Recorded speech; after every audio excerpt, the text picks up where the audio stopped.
Now I will invite our keynote speaker up. She is from Trenton, New Jersey. Give a warm Jersey welcome for Carmen R.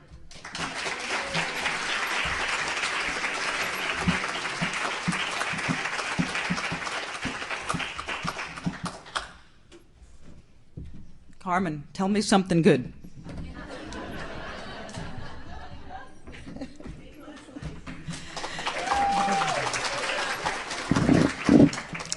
Hello, everyone.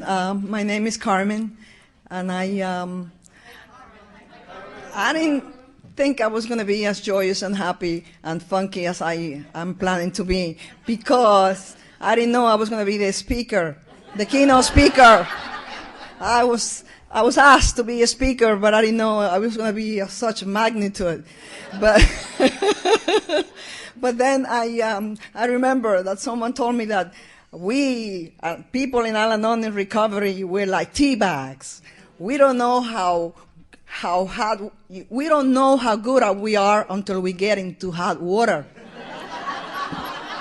And I thought, wow, this is really hot water for me, because there were plenty of times that I thought, I don't know, I'm not sure. But I know that my higher power speaks to me, and he guided me into thinking about a prayer that I always say that says, God, instruct me when to speak and when to hold my speech, and when to be kind in giving and when to withhold. And that prayer is really special to me, because every time I have spoken at other places, I remember in my first years in Al-Anon, I spoke in front of about 700 people, and they also tricked me. But But then I think my beginnings, when I was growing up, I was in a drama school for a long, long time. I was always taken in front of the stage, and performing and saying poetry. And so I was not afraid of being in front of the public, So, I thought to myself today when I was driving here, I know that I'm going to say the right thing, because I cannot say the wrong thing, because this is a meeting. This is just a little bigger than a regular meeting, but we're all here for the same reason. We are here because we are in Al-Anon, and we are in recovery from the effects of living in alcohol, in a home where there is alcoholism. And today, I feel that my life have changed so much. As I look back, I began coming to Al-Anon 30 years ago, actually. This year. And not that I stay in Al-Anon for 30 years, but I did come. I started in Al-Anon in 1981. And my life has always been chaos. But I didn't realize before I came to Al-Anon that I was addicted to chaos. I love chaos. And it took a lot of time for me to learn that to live in peace and to be happy and trouble-free require a lot of effort and a lot of work, because I didn't need to find joy in the excitement of living in chaos. I could be happy, I could have peace and quiet, and I can do that today, but I could not do that in the beginnings of my life, living with alcoholism. I was raised in an alcoholic home, believe it or not. I guess Someone said to me, I don't know why is it that we're attracted to alcoholics. We must have something in our forehead that says we love alcoholics, and we're comfortable. It's that I was comfortable being around alcoholism, because I was raised in that particular home. When I was a favorite child. My father, he was the alcoholic in my home, and he adored me. He took me everywhere, to all his places where he drank. I went with him, and he even fed me cupfuls of alcohol, because, he was such a great father. I thought he was the most wonderful father. But see, I had an education in alcohol at a very early age, and living in a home where I didn't feel that I belonged, because I felt different. I always felt different when I was living in my home. My I remember a story of someone that was saying that when we are, before we are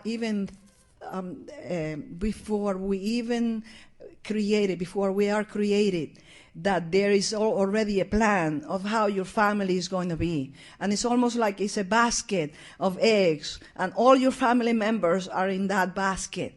And I always thought that 2 of those eggs or 1 egg rolled over and went into a different family, because I never felt that I belonged to that particular family, and I was always looking for my family. Where was it? Why did I feel so different? And I didn't realize that I was being affected so deeply by alcoholism. My father died of alcoholism, and but before that he had 5 years in recovery, and there were 5 wonderful years, where we enjoy recovery. And those were the beginnings of my understanding about how a person that drinks, how they act different, how they are completely the opposite of the person that is actively drinking. I'm having a little trouble thinking, because I keep thinking about the time, and I don't want to be. I thought, what can I say for 40 minutes? I don't know if I have the ability to speak for 40 minutes, because now I spend my time trying to speak of things that are important to me, and thinking and living the past for me is no longer an option. It's no longer something that I normally do, So I feel like I'm a little scattered due to the fact that I am not able to really keep in mind that my life has been a journey. And everywhere that I went, everywhere I found people that were actively leading me into recovery. When I first came to Al-Anon, I was married to an alcoholic. And I had been married for about 15 years already. And my life was complete chaos, because as you can see me here, and I look so nice and so charming and so quiet and everything, the way that alcoholism affected me, you don't want to know that person, because I was my husband was 6 feet and I was 5'1". And I will become like a crazy, raving lunatic, and I will have tremendous fights with this big guy, and my children were all affected by this disease. I didn't know exactly what to do. So I had already had 2 children, and my husband said to me, if you have another child, I'm going to quit drinking and smoking. And I said, wow, I can do that.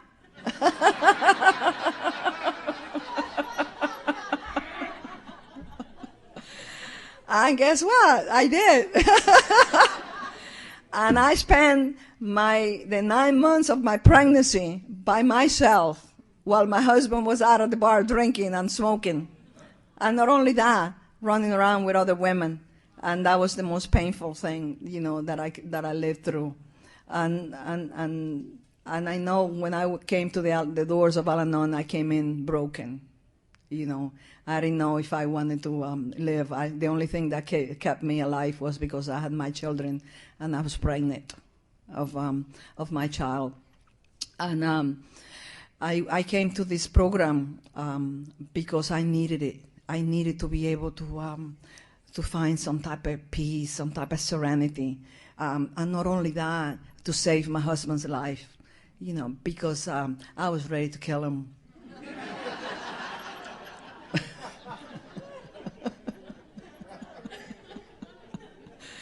And not only, I thought the only thing that this man can do right is drop dead, because I could. That way he'll do something right. I'll be able to collect the life insurance. And that's how crazy my thinking was. So I went to a few meetings, but it did not help me right away. But I knew that's where I belong, But one of the things that I could not tolerate, I could tolerate the drinking, But the violent fights that we had, I could not tolerate it. I could not. I had to run several times to shelters, and I had to leave my oldest son home because they didn't. They will not take him. He was too old to be at the shelter, And I went to the shelter right from the hospital because my husband threw me against the wall, and I cracked my head open, and I had to be taken to the hospital. But I came back home. I came back home because I didn't want to leave my son alone. And eventually all those crazy behaviors continue.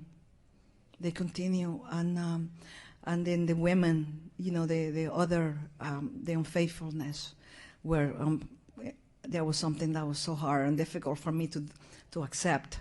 And I followed my husband one day to the bar, and I found him there with another woman, and I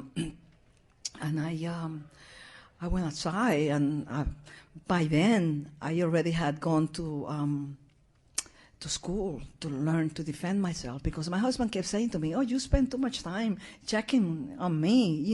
Why don't you find a hobby? Find something that you that will keep your time, or will keep you busy, and something you would like to do." So I went to school, and I went to karate school.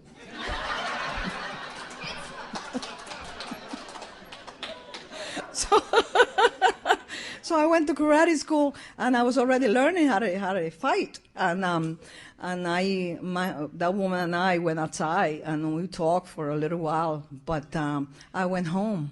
I went home that night like a crazy lunatic, and I packed my husband's bags, and I put them outside the door. And when he came back home with his brother, he brought his brother with him because he knew something was up. So I told him that he had to leave, so he didn't want to leave. And I said to him, "Well, just don't leave, but don't go to sleep."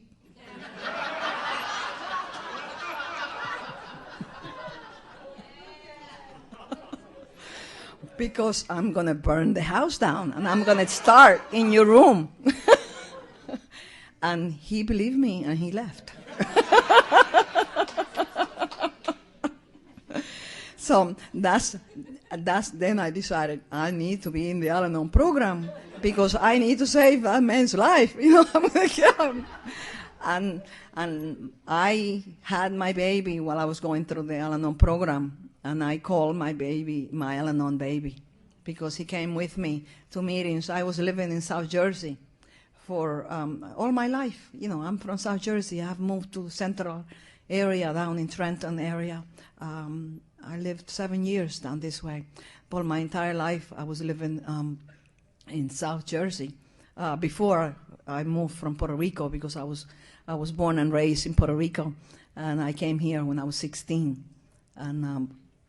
But I went to the Al-Anon program, and my baby came with me, and by the grace of God, they had meetings, they had babysitters, and I used to bring that baby with me, and I remember him growing up in the Al-Anon program and going to everywhere with me. And I remember one day I was having a rough day, and my baby was sitting in the back seat. He was already talking, and I was crying for something. So I was so upset about something. And he said, "Mom, remember, no pain, no gain."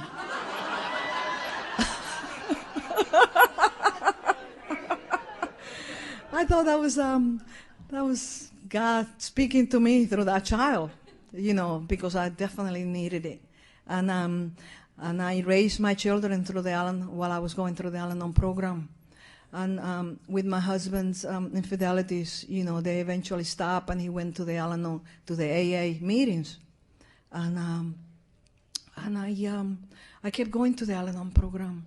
And the Al-Anon program opened my eyes. It really gave me something that I didn't know that was possible.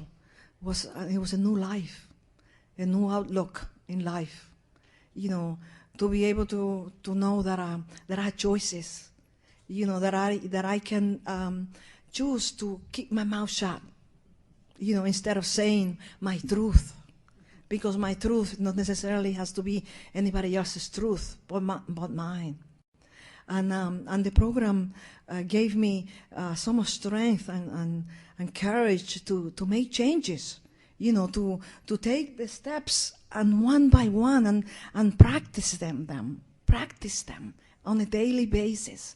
And I remember living and absorbing the program to the point that I will read every day, night and day. I will read the books. I will read the 12 the 12 and 12, and the daily readings of Al-Anon, one day at a time, and everything that had to do with Al-Anon.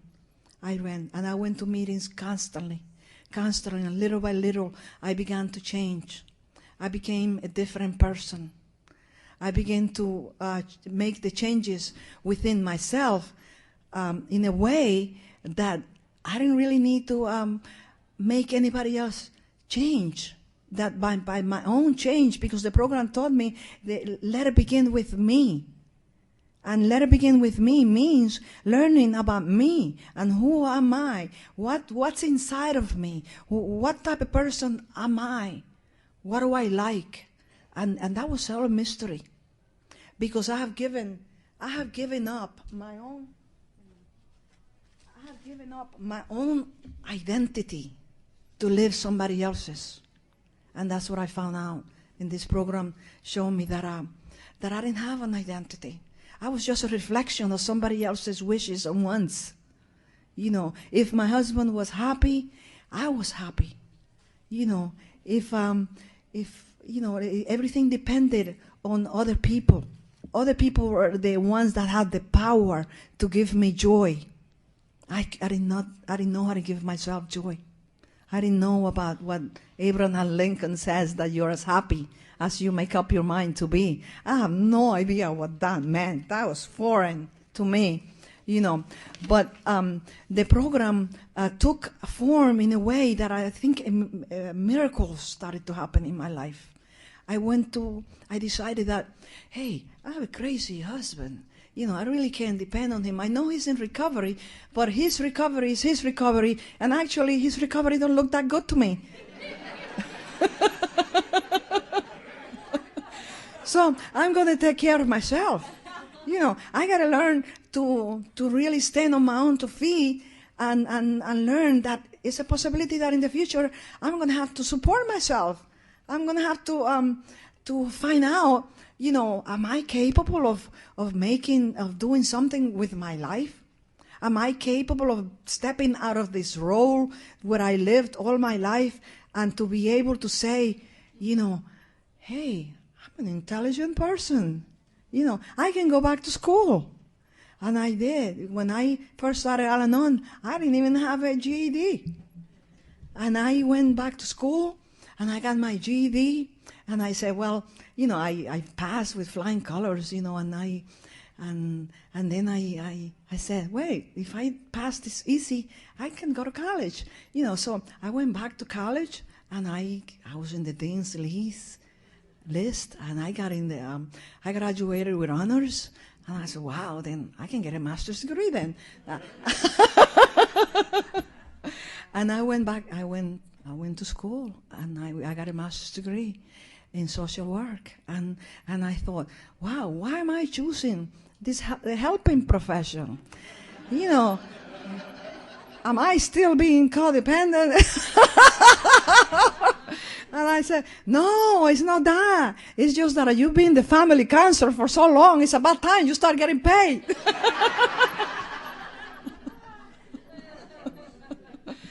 And I went back to work. And I remember working in the addictions field, and I work in the helping families with children, with victims of violence, victims of disasters and violent crimes, and I have worked in so many areas and so many fields, and I have been able to carry that program with me. Because this type of work is not something that you're able to do if you're not able to detach, if you're not able to separate yourself from from their problems, other people's problems, and by going to the Al-Anon program and learning to detach and learning to mind my own business, I was able to listen to another person's pain and suffering, and to be able to say, it's their pain. It's not my pain, but I'm able to have compassion and love and lovingly help them and understand that they have the ability to change their lives, that they didn't have to stay where they are, just like I didn't have to stay where I was, and it took me, I went from one job to the next, and I couldn't understand why I was able to move from one job where they pay me a salary, and then I'll go to the next job and they'll pay me a higher salary, and then I will go to get another job and I will have a higher position and a higher position, and I will make more money. But it was a shock to me. I can understand, because I will do that work for free. And I always did it for free. So I learned to support myself, and I learned to take care of myself. And my husband, eventually, he thought just because I became a professional woman that I had to support him. And then since my life have changed so much, to the degree that I had made great strides and great changes and progress in my life, and I started to say to myself, wait a minute, I think I deserve better. Not that I deserve a better man, but I deserve better treatment.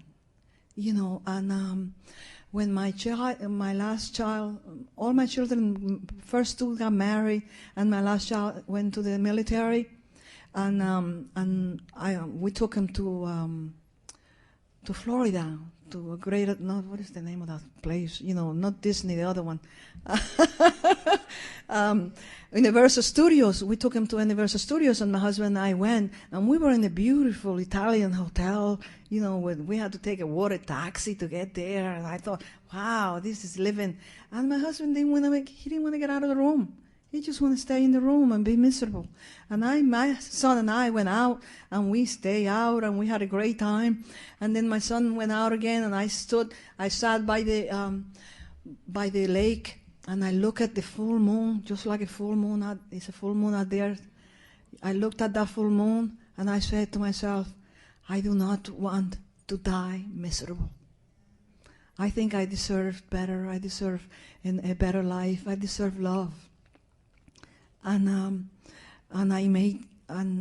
we went home, and by the end of that year, I left my marriage of 33 years. And it was so difficult for me because, I believe that my husband was not able to express his love for me because he didn't have any. And it was okay.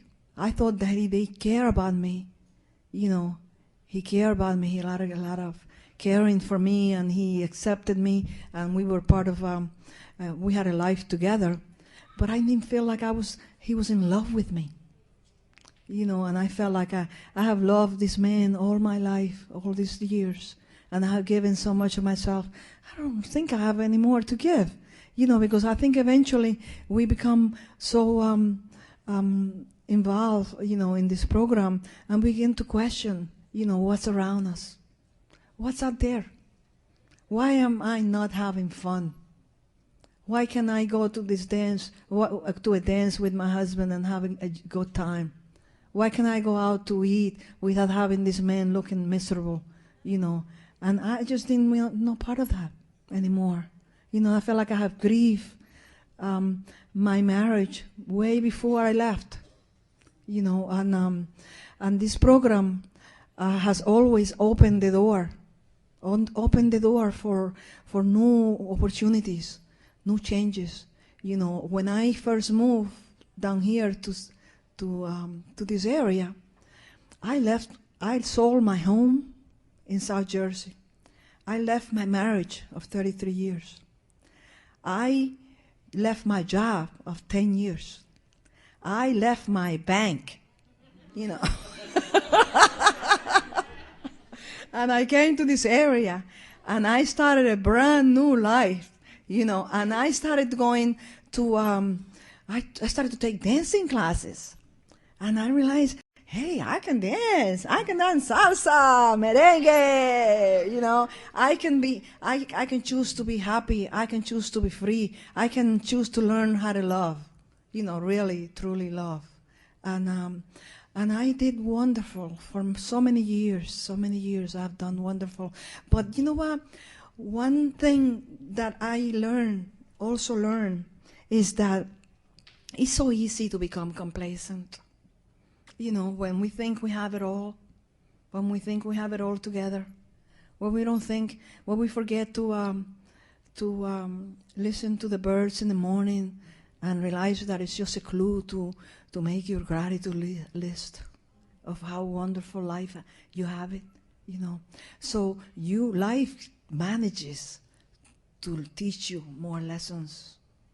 And I have learned through pain that so many lessons in my life that I have left undone. And I did get involved with another relationship. Guess what? With an alcoholic. Why do I love alcoholics? I guess they're lovable. You know, if you're able to see through the alcoholism, because I never accepted that alcoholism was a disease. We know it's a real, actual disease that is recognized, you know. It's recognized by the American Medical Association, you know, recognized by doctors. It's recognized by treatment programs, you know. But, you know, deep down inside, sometimes we tend to think that maybe it's just a bad behavior, you know, they purposely want to hurt you, you know, and we take the doings of another human being as a personal injury, you know. And this person that I got involved in, he had a problem.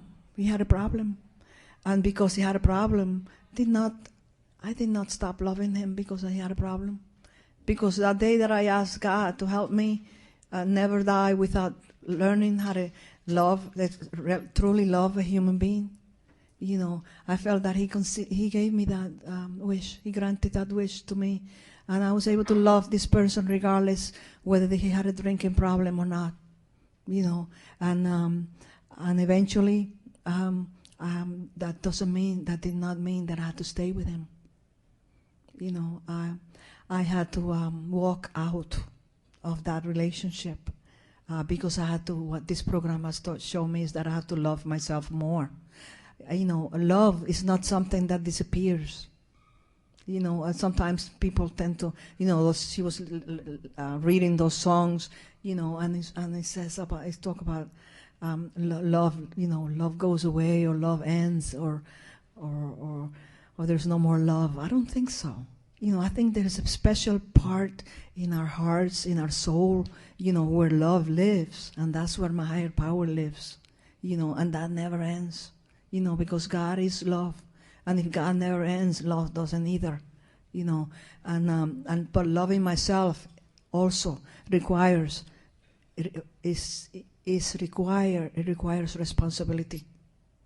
responsibility to me, you know. And I grieve that relationship. I grieve and I cry, and crying. I don't feel bad about crying anymore, because I remember going to my Al-Anon meetings. I'm from the Courage to Change meeting, Al-Anon meeting in Ewan, in Central Jersey, and I remember with Al-Anon members there, they allowed me to cry. They didn't say anything. Why are you crying so much? Stop crying. That's enough. You know. No, they accepted me. They embraced me. They accepted me, and they know, hey, Carmen, doesn't matter if you have 20 years in Al-Anon. Guess what? You still make mistakes. We still do things, you know, that sometimes are not 100% right, you know. But that doesn't make you a mistake, you know, just because you happen to make some, you know. the program, I went back to the program right away, and little by little I began to learn the lessons that I had not learned before. That I needed to learn that true love actually is not something that you do, where you place conditions.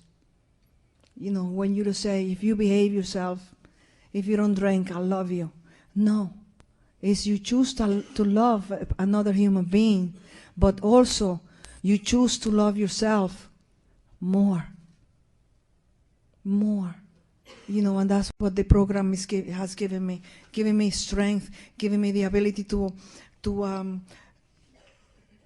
practice these tools, to allow my higher power work in my life, because my higher power has the answers. When I take that second and that third and 11th step, I'm not running the show anymore. Carmencita is not the powerful one, But Carmencita has learned. I call myself Carmencita because that's what my parents called me when I was growing up, and that's the gentle name that I give myself now. Instead of saying, Carmen, how could you be so stupid? How could you make such an idiotic mistake like that?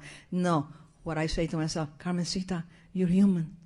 But for as long as you continue to practice the program, for as long as you go to your meetings, for as long as you ask for help and open your mind, and allow new ideas and new tools, to learn new tools every day. Learn what it means to let go. What it means to love and let be. Learn to keep your life simple. Learn to stop thinking, because thinking is dangerous for me. I learned that if I'm able to control my thinking, I can control my life. Because if I change my thoughts into and change into positive thoughts, then I feel healthier. I feel happier. I feel more serene. When I was coming to this meeting tonight, I thought to myself, oh my God, what am I going to say? Am I going to be able to speak for 40 minutes? And then I said, yes, you can. You speak as long as you need to. Speak within the time frame, of course. Because, but I have hope for today. I have hope for better days. Because my days are not spent rehashing the past or reliving the suffering. Because I train my thinking, I train myself to replace my negative thoughts with positive Al-Anon slogans. Let it go. God is in control. God grant me the serenity to accept the things that I cannot change, which is other people. Give me the courage to change me, because I'm not able to change anybody else but me, and to be able to know when and which one, and that's those tools, I carry them on my daily lives. Life, not lives. Although I might have many lives before, but who knows? But one thing that that has happened recently is I have, by working the steps, I have never had the opportunity to make amends to my ex-husband, who I deeply, he felt that I deeply hurt him, and it's okay, I know I did. Because I have to be responsible for my behaviors, not the behaviors that he had toward me, I had to be responsible for how I react to my own behaviors, and I always wanted to make amends. I wanted to sit down with him and say, you know what, I'm sorry that I have hurt you, I'm sorry that my walking out of the marriage caused you so much pain, and suffering. And I never had a chance to do that. And every time I try, he will speak to me in anger, and he will not want to hear nothing that I had to say. And I said, well, I just want to pray about it, and I did. And I pray and I place it in God's hands. And God gave me that opportunity. He had to be, he was hospitalized. He had 2 heart attacks, and they placed him in the hospital, and they were going to do a quadruple open heart surgery. And so he was in the hospital, and I went to see him, and he couldn't get out of bed, so he had to.